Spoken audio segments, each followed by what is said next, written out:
প্রিয় দর্শক, আসসালামু আলাইকুম। আশা করছি সবাই খুব ভালো আছেন। আজকের রেসিপি খোসা সহ আমড়ার আচার। আমড়ার আচার আমরা সবাই কম বেশি খেয়ে থাকি, তবে আমি আজ একটু ভিন্নভাবে বানিয়েছি, সেটাই দেখাবো। চলুন শুরু করা যাক। এখানে আমি 2 কেজির মতো আমড়া নিয়েছি। আমড়াগুলোকে খুব ভালো করে ধুয়ে নিয়েছি, ধুয়ে শুকিয়ে নিয়েছি। এবার এগুলোকে এরকম 4 টুকরা করে কেটে নিচ্ছি। আমড়াগুলো তেমন বেশি শক্ত না, তাই খুব সহজেই কাটা যাচ্ছে। আপনারা একটু কচি কচি আমড়া দেখে নেবেন। এই দেখুন, এরকম করে মাঝখানে সুন্দর করে একটু কেচে নিচ্ছি, যাতে মশলাটা ভেতরে ঢুকতে পারে। এই দেখুন, আমি দেখিয়ে দিচ্ছি। ব্যাস, আমার সবগুলো আমড়া কাটা হয়ে গেছে। এখানে আমি 2 টেবিল চামচের মতো নিয়েছি 5 ফোড়ন, আর 3 থেকে 4টা মাঝারি সাইজের রসুন, আর 10-12টা শুকনো মরিচ। এগুলো সব আমি একসাথে 2 টেবিল চামচের মতো ভিনেগার দিয়ে পেস্ট করে নিয়েছি। এখন এগুলোকে আমড়ার সাথে খুব ভালো করে মেখে নিচ্ছি।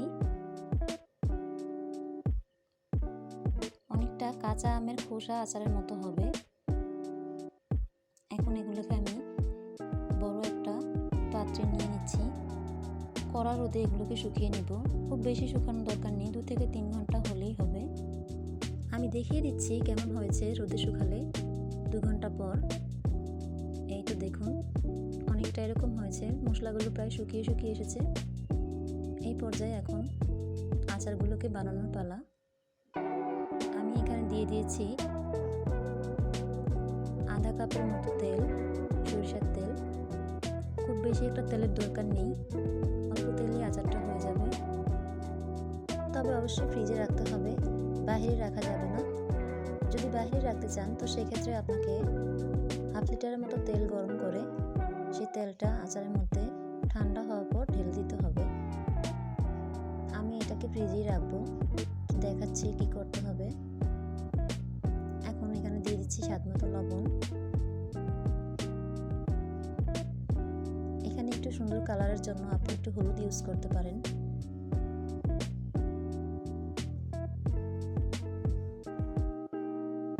হাফ চামচের মতো হলুদ দিলেই হবে। আমি এখানে দিয়ে দিলাম আধা কাপের থেকে একটু বেশি চিনি। মিষ্টিটা যার যার পছন্দ অনুযায়ী দেবেন। চিনিটা গলে আস্তে আস্তে পানি বের হবে, আর ওই পর্যায়ে আমড়াটা সেদ্ধ হয়ে যাবে, আর এক্সট্রা কোনো পানির দরকার হবে না। এটা দেখুন, নাড়তে নাড়তে প্রায় এই পর্যায়ে এসেছে। এখন আমি আচারটাকে নামিয়ে ফেলবো। হয়ে গেছে, সুন্দর একটা কালার এসেছে, দেখতে পাচ্ছেন। এখন ঠান্ডা হলে আমি একটি বোতলে ভরে নেব আচারগুলো। ছোট বড় সবাই খুব পছন্দ করে আচারটা খাবে। আপনার বাসায় অবশ্যই ট্রাই করবেন, খুবই ভালো লাগে খেতে। দেখুন, খুব সুন্দর সেদ্ধ হয়ে গেছে। ব্যাস, আর দরকার নেই, এখন আমি নামিয়ে ফেলবো। এইটা দেখুন, এখন আমি একটি বোতলে ভরে নিচ্ছি। 3 থেকে 4 মাস ফ্রিজে রেখে খেতে পারবেন, কোনো অসুবিধা নেই। যেহেতু এখানে ভিনেগার দেওয়া আছে, তাই আচারটা নষ্ট হওয়ার কোনো ভয় নেই।